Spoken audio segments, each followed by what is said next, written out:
కుక్క విశ్వాసానికి మారుపేరని మనందరికీ తెలుసు. తాజాగా ఖమ్మం జిల్లాలో దీన్ని తెలియజెప్పే సంఘటన ఒకటి వెలుగు చూసింది.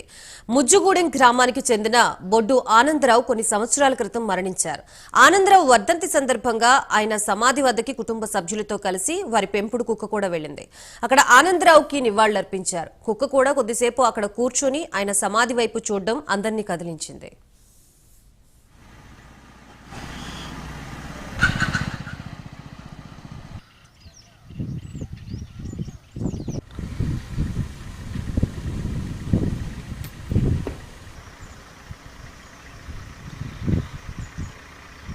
అదే పద్ధతిలో వారి కుటుంబ సభ్యుల తోడ్పాటుతోటి మనందరం కూడా ఈ కార్యక్రమం ఏర్పాటు చేసుకున్నాం.